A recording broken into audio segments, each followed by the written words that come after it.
शाय नमः। क्या हुआ जब एक लड़की ने निधिवन में बिताई रात, श्री कृष्ण की सच्ची घटना। नमस्कार दोस्तों, जय श्री राधे। आज की इस पोस्ट में हम आपको वृंदावन की एक सच्ची घटना के बारे में बताएंगे, तो दोस्तों इस पोस्ट को आखिर तक जरूर देखिएगा। जय श्री राधे। जम्मू से एक लड़की भगवान श्री कृष्ण को साक्षात देखने के लिए वृंदावन आती है। वह श्री कृष्ण को देखने के लिए उनके हर मंदिर में जाती है, पर श्री कृष्ण उसे साक्षात रूप में कहीं नहीं मिलते। फिर उसे कोई कहता है कि अगर श्री कृष्ण को साक्षात देखना है तो वृंदावन के निधिवन में जाओ, वहां पर हर रात श्री कृष्ण आते हैं।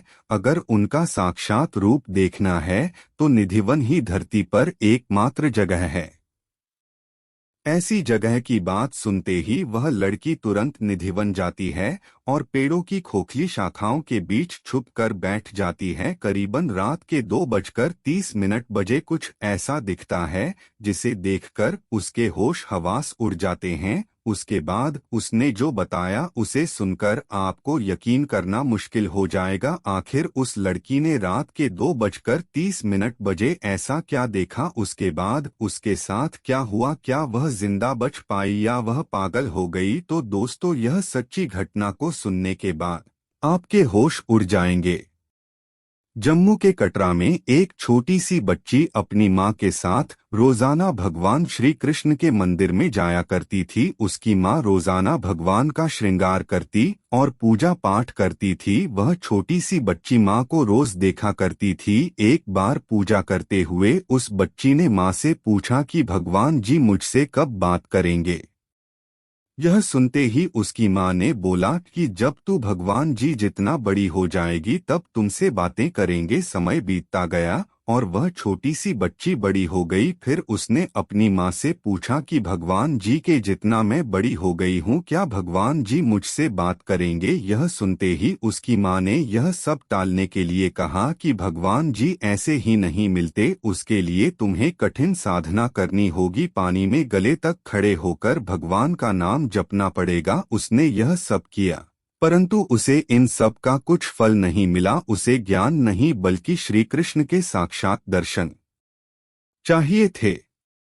फिर बाद में उसे पता चला कि भगवान श्री कृष्ण तो वृंदावन में मिलते हैं, वहीं रहते हैं। बस यह सुनने के बाद वह तुरंत वृंदावन आ जाती है और वृंदावन आकर सबसे पूछती है कि कान्हा कहाँ मिलेंगे। सबने उससे कहा कि कान्हा तो बांके बिहारी मंदिर में मिलेंगे। यह सुनते ही माखन का मटका और हाथ में बांसुरी लेकर बांके बिहारी मंदिर पहुंच जाती है और पंडित से बोलती है कि मुझे कान्हा से मिलना है। वह पंडित कहता है कि लो कर लो अपने कान्हा के दर्शन। यह कहते हुए पंडित उस लड़की को बांके बिहारी जी के दर्शन करवा देते हैं, परंतु वह लड़की बोलती है यह तो मूर्ति है, मुझे तो असली कान्हा से मिलना है। पंडित जी उसे बोलते हैं कि तुम्हें हर जगह सिर्फ मूर्ति देखने को मिलेगी, असली कान्हा तुम्हें कहीं नहीं मिलेंगे। यह सुनते ही वह बहुत मायूस और उदास हो जाती है। यह सब होते हुए एक बुजुर्ग देख रहा था